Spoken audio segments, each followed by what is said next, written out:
सबसे पहले Indian climate को समझने के लिए हमें लैटिट्यूड और लोकेशन के फंडामेंटल फिजिक्स को डिकोड करना होगा। देखो, इंडिया का जो मैप है उसमें ट्रॉपिक ऑफ कैंसर यानी 23.5 डिग्री नॉर्थ बिल्कुल सेंटर से पास होता है। इसका क्लाइमेटिक इम्प्लीकेशन क्या है? इसका मतलब है कि इंडिया टेक्निकली दो अलग-अलग हीट जोन्स में डिवाइडेड है। साउथ पार्ट ट्रॉपिकल जोन में आता है, जहां इंटेंस सोलर इंसुलेशन यानी सनलाइट मिलती है थ्रू आउट द ईयर, जबकि नॉर्थ पार्ट सब ट्रॉपिकल या वार्म टेम्परेट जोन में आता है। नॉर्मली लॉजिक ये कहता है कि नॉर्थ इंडिया में सिवियर कोल्ड होनी चाहिए during winters because it is far from the equator. लेकिन क्या वहां साइबेरिया जैसी फ्रीजिंग कोल्ड होती है? नहीं। इसका क्रेडिट जाता है हिमालयन बैरियर को। हिमालयास बस एक माउंटेन रेंज नहीं है, ये एक मैसिव क्लाइमेटिक डिवाइड है। विंटर में सेंट्रल एशिया और तिब्बत से जो डेडली कोल्ड कैटाबैटिक विंड्स यानी हेवी कोल्ड एयर आती हैं, हिमालयाज उन्हें फिजिकली ब्लॉक कर देते हैं। अगर हिमालयाज नहीं होते तो नॉर्दर्न इंडिया एक कोल्ड डेजर्ट होता। दूसरी तरफ समर में यही हिमालयाज मॉनसून ट्रैप का काम करते हैं। जब मॉइस्चर लेडन विंड्स साउथ से आती हैं तो हिमालयाज उन्हें रोककर फोर्सफुली राइज कराते हैं, जिसे हम ओरोग्राफिक लिफ्ट कहते हैं, causing heavy rainfall inside India rather than letting the moisture escape to central Asia. अब जरा लैंड वाटर कॉन्ट्रास्ट के मैकेनिज्म को डीप में समझो। लैंड और सी की हीटिंग प्रॉपर्टीज फंडामेंटल लेवल पर अलग होती हैं। इसमें कॉन्सेप्ट लगता है स्पेसिफिक हीट कैपेसिटी का। लैंड की स्पेसिफिक हीट कम है तो वो जल्दी गर्म होता है और जल्दी ठंडा। वाटर की स्पेसिफिक हीट हाई है तो वो देर से गर्म होता है। समर में इंडियन लैंड मास तवे की तरह तपता है। हवा गर्म होकर ऊपर उठती है, rising air, creating a low pressure vacuum. समुंदर यानी इंडियन ओशन रिलेटिवली कूल रहता है, वहां हाई प्रेशर होता है। नेचर का रूल है, wind always moves from high pressure to low pressure. तो हवा समुंदर से जमीन की तरफ दौड़ती है मॉइस्चर लेकर। इसी डिफरेंशियल हीटिंग से मॉनसून ड्राइव होता है। फिजियोग्राफी का रोल देखो। वेस्टर्न घाट्स इन विंड्स को सीधा रोककर विंडवर्ड साइड पर मैसिव रेन क्रिएट करते हैं, जबकि दूसरी तरफ लीवर्ड साइड यानी डेक्कन प्लेट्यू ड्राई रह जाता है क्योंकि हवा नीचे उतरते वक्त वार्म और ड्राई हो जाती है। Adiabatic warming. समझ आया? ये लोकेशन और रिलीफ का कॉम्प्लेक्स इंटरप्ले ही इंडिया के क्लाइमेट को डिफाइन करता है। अब हम क्लासिकल मॉनसून थ्योरी को एनालाइज करेंगे, जिसे थर्मल मैकेनिज्म भी कहा जाता है। ये थ्योरी 1686 में एडमंड हैले ने दी थी। उनका बेसिक प्रेमिस बहुत सिंपल लेकिन पावरफुल था। Monsoon is nothing but a gigantic land sea breeze system. आपने बचपन में पढ़ा होगा कि कोस्टल एरियाज में दिन में सी ब्रीज चलती है और रात में लैंड ब्रीज। हैले ने कहा, इसको कॉन्टिनेंटल स्केल पर इमेजिन करो। समर में सन की पोजीशन ट्रॉपिक ऑफ कैंसर के ऊपर वर्टिकल होती है। इससे नॉर्थ वेस्ट इंडिया जैसे राजस्थान, पंजाब और पाकिस्तान का रीजन इंटेंस हीट रिसीव करता है। हवा गर्म होकर एक्सपैंड होती है और ऊपर उठ जाती है, कन्वेक्शन, जिससे वहां एक intense thermal low pressure develop होता है। सेम टाइम पर इंडियन ओशन कंपैरेटिवली कूल रहता है, क्रिएटिंग हाई प्रेशर।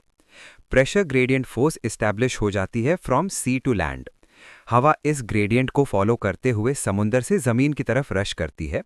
क्योंकि यह हवा समुंदर के ऊपर से आ रही है, ये मॉइस्चर से भरी होती है और यही समा मॉनसून रेनफॉल का सोर्स बनती है। लेकिन कहानी यहाँ खत्म नहीं होती। मैकेनिज्म रिवर्स भी होता है, जिसे हम विंटर रिवर्सल कहते हैं।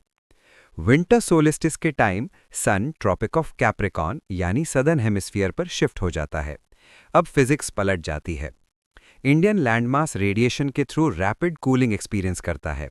जमीन ठंडी हो जाती है, हवा डेंस और हैवी होकर नीचे बैठती है, subsidence, creating high pressure over north west India. लेकिन समुंदर यानी इंडियन ओशन अभी भी वार्म है, वाटर रिटेन्स हीट लॉन्गर, तो वहां लो प्रेशर होता है। अब विंड डायरेक्शन क्या होगी? High pressure land to low pressure sea. इसलिए विंटर में विंड्स लैंड से सी की तरफ चलती हैं।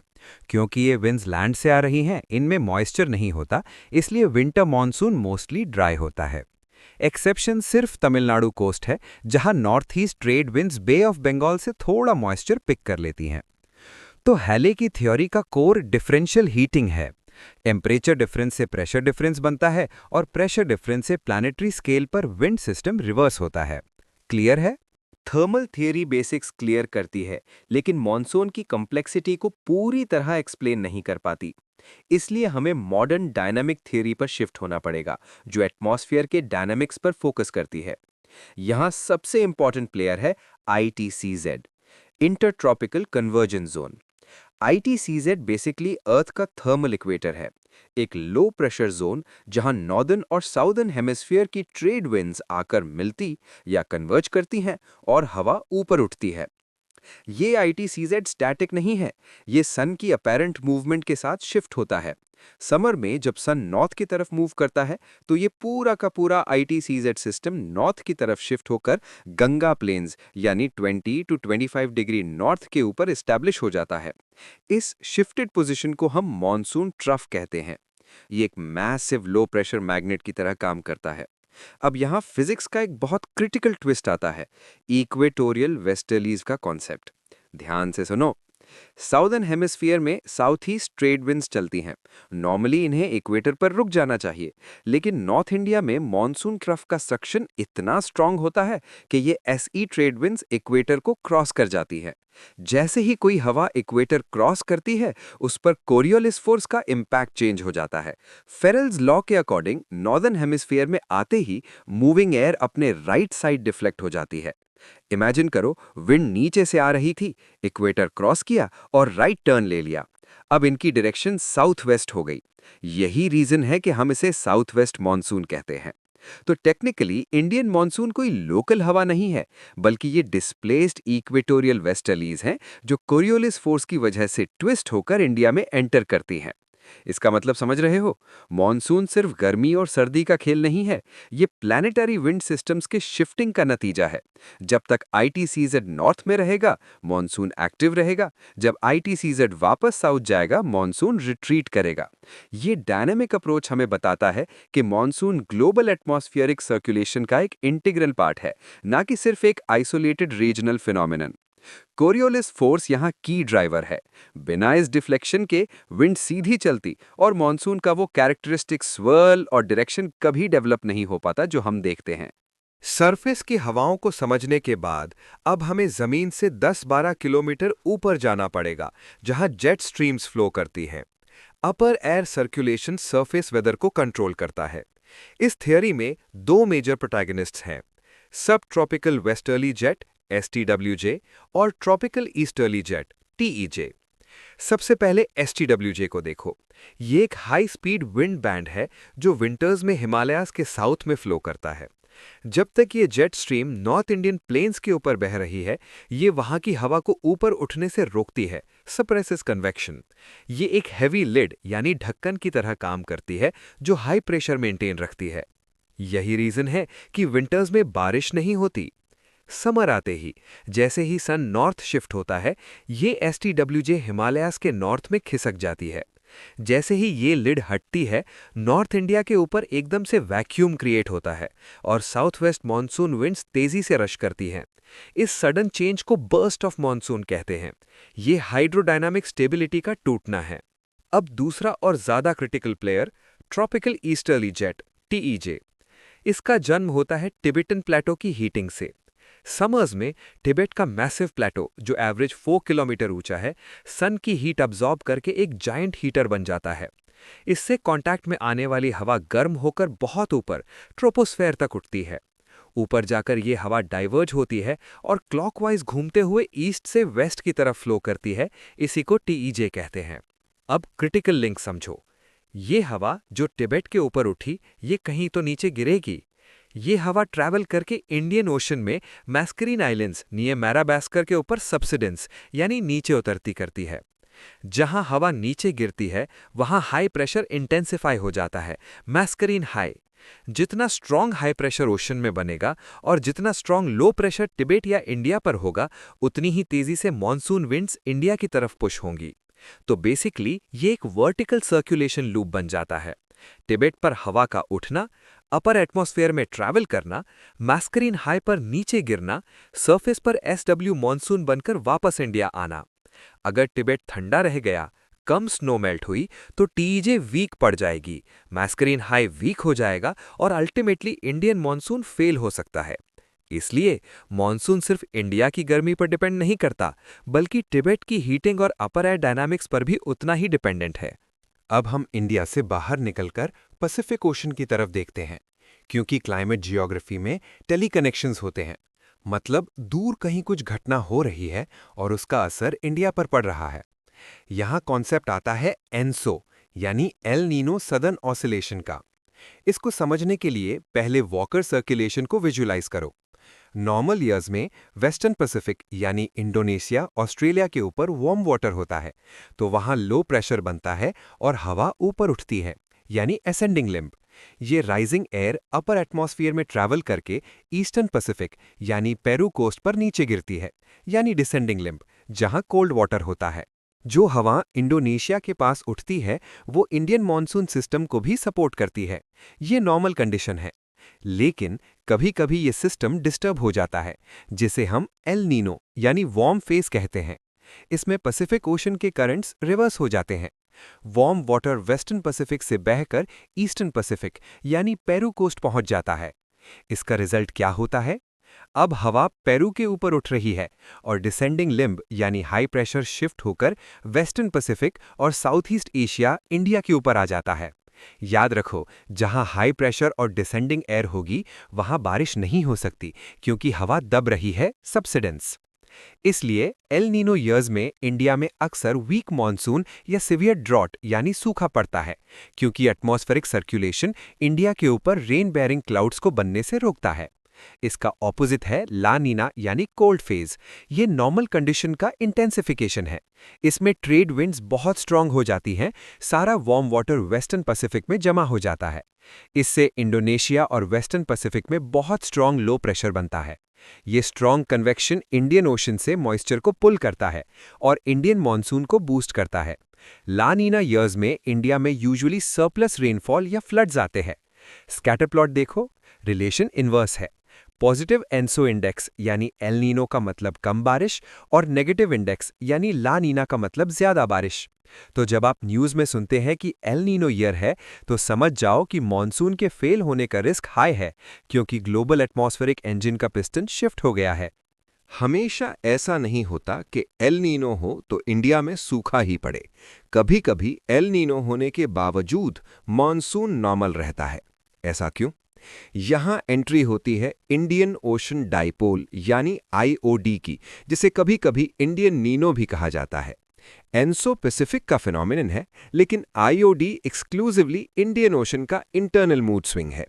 ये सी सरफेस टेम्परेचर्स का ऑसिलेशन है बिटवीन वेस्टर्न इंडियन ओशन यानी अरेबियन सी और ईस्टर्न इंडियन ओशन यानी नियर इंडोनेशिया।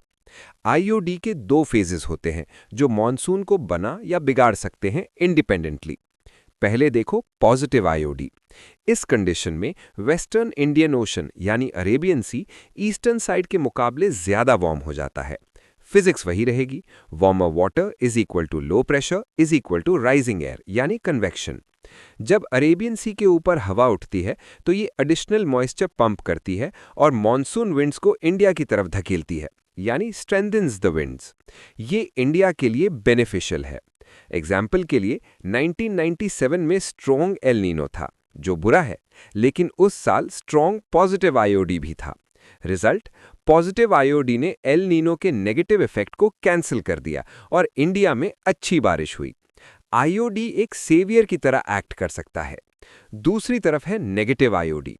यहां उल्टा होता है, अरेबियन सी ठंडा पड़ जाता है और इंडोनेशिया यानी ईस्ट आईओ गर्म हो जाता है। हवा गर्म जगह यानी इंडोनेशिया की तरफ खिंचती है।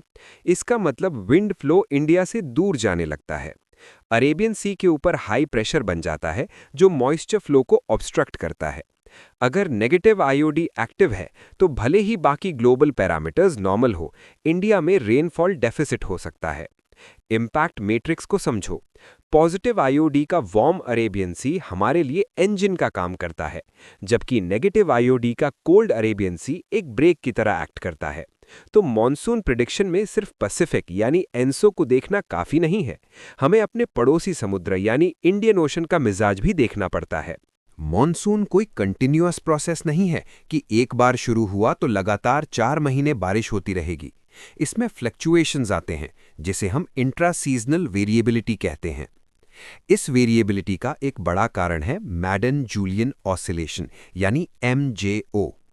MJO क्या है? इमेजिन करो एक moving pulse of clouds and rainfall जो इक्वेटर के अलोंग वेस्ट से ईस्ट ट्रैवल कर रही है। ये एक ट्रैवलिंग डिस्टर्बेंस है जो पूरी दुनिया का चक्कर लगाता है हर 30 से 60 दिनों में। ये स्टेशनरी नहीं है, ये प्रोपोगेट करता है। MJO के दो फेजेस होते हैं, एक्टिव यानी वेट और सप्रेस्ड यानी ड्राई। जब MJO का एक्टिव फेज यानी enhanced convection zone Indian ocean के ऊपर से गुजरता है तो ये नीचे मौजूद मॉनसून सिस्टम को एक्स्ट्रा एनर्जी ट्रांसफर करता है। इस टाइम पर मॉनसून ट्रफ एनर्जाइज हो जाती है और इंडिया में हैवी वाइड स्प्रेड रेनफॉल होती है। लेकिन क्योंकि MJO मूव कर रहा है, ये क्लाउड क्लस्टर आगे पैसिफिक की तरफ निकल जाता है। इसके पीछे आता है सप्रेस्ड फेज यानी ड्राई फेज। जब ये ड्राई फेज इंडियन ओशन के ऊपर आता है तो क्लाउड फॉर्मेशन रुक जाता है। इस पीरियड को हम ब्रेक इन मॉनसून कहते हैं। आपने नोटिस किया होगा कि जुलाई अगस्त में एक हफ्ता ऐसा आता है जब बिल्कुल बारिश नहीं होती और धूप निकल आती है। ये वही MJO का सप्रेस्ड फेज है। ब्रेक मॉनसून के दौरान एक इंटरेस्टिंग फिनोमिनन होता है। प्लेन्स यानी दिल्ली, यूपी, बिहार में बारिश रुक जाती है, लेकिन मॉनसून ट्रफ शिफ्ट होकर हिमालयाज के फुटहिल्स यानी तलहटी में चली जाती है। रिजल्ट, प्लेन्स में सूखा लेकिन पहाड़ों और नॉर्थ ईस्ट इंडिया में भारी बारिश। यही रीजन है कि ब्रेक पीरियड में ब्रह्मपुत्र रिवर में फ्लड्स आते हैं, जबकि बाकी इंडिया ड्राई स्पेल फेस कर रहा होता है। ऑल्सो इस टाइम साउथ में तमिलनाडु कोस्ट पर थोड़ी बारिश हो सकती है। तो MJO बेसिकली मॉनसून की रिदम या पल्स को कंट्रोल करता है। अगर MJO फेवरेबल लोकेशन पर है तो अच्छी बारिश, अगर अनफेवरेबल लोकेशन पर चला गया तो लंबा ब्रेक। ये साइकिल पूरे सीजन चलती रहती है, इसीलिए रेनफॉल ग्राफ्स में पीक्स और वैलीज दिखाई देते हैं। अब फाइनली हम बात करेंगे उस रेनफॉल की जो मॉनसून सीजन यानी कि जून टू सितंबर में नहीं होती, बल्कि विंटर्स में होती है। इसे कहते हैं वेस्टर्न डिस्टर्बेंसेस। नाम से ही क्लियर है, ये वेस्ट से आने वाली डिस्टर्बेंस है। इनका ओरिजिन इंडिया में नहीं, बल्कि थाउजेंड्स ऑफ किलोमीटर्स दूर मेडिटेरेनियन सी या अटलांटिक ओशन में होता है। वहाँ एक्स्ट्रा ट्रॉपिकल साइक्लोन्स फॉर्म होते हैं। सवाल यह है कि ये वहाँ से इंडिया कैसे पहुँचते हैं। याद है हमने STWJ यानी कि सब ट्रॉपिकल वेस्टर्ली जेट की बात की थी। विंटर्स में ये जेट स्ट्रीम हिमालयाज के साउथ में फ्लो करती है। ये high altitude wind in cyclones को स्टीयर करके ईरान, इराक, अफगानिस्तान से होते हुए north west India, Punjab, Haryana, western Himalayas में ले आती हैं। जब ये डिस्टर्बेंसेस इंडिया पहुंचते हैं तो मैकेनिज्म क्या होता है? ये साइक्लोन्स अपने साथ मॉइस्चर लाते हैं, लेकिन जब ये हिमालय से टकराते हैं या कोल्ड एयर मास से इंटरैक्ट करते हैं तो प्रेसिपिटेशन होती है। माउंटेन्स में टेम्परेचर फ्रीजिंग होने की वजह से ये मॉइस्चर स्नोफॉल के रूप में गिरता है। ये स्नोफॉल बहुत क्रिटिकल है। यही स्नो ग्लेशियर्स को रिचार्ज करती है, जो समर में पिघलकर हिमालयन रिवर्स जैसे गंगा, यमुना, इंडस में पानी देती हैं। प्लेन्स में ये बारिश के रूप में गिरती है। इसका इकोनॉमिक सिग्निफिकेंस बहुत ह्यूज है। ये बारिश राबी क्रॉप्स यानी कि वीट और मस्टर्ड के लिए गोल्डन ड्रॉप्स मानी जाती है। इस समय गेहूं यानी कि वीट ग्रेन फिलिंग स्टेज में होता है और उसे हल्की ठंडक और पानी चाहिए होता है, जो वेस्टर्न डिस्टर्बेंस प्रोवाइड करता है। वेदर कैरेक्टरिस्टिक्स को ऑब्जर्व करो। डिस्टर्बेंस आने से ठीक पहले रात का टेम्परेचर थोड़ा बढ़ जाता है। Cloud cover traps heat. जब डिस्टर्बेंस चला जाता है तो स्काई क्लियर हो जाता है और पीछे से आने वाली ठंडी हवाएं यानी कि कोल्ड वेव कंडीशंस पैदा करती हैं, जिससे फॉग और फ्रॉस्ट बनता है। तो इंडिया का क्लाइमेट सिस्टम सिर्फ ट्रॉपिकल मॉनसून तक सीमित नहीं है, बल्कि ये मिड लैटिट्यूड वेस्टर्ली से भी जुड़ा हुआ है, जो हमारी फूड सिक्योरिटी यानी राबी हार्वेस्ट और वाटर सिक्योरिटी के लिए इंडिस्पेंसिबल हैं। क्लियर है पूरा मैकेनिज्म?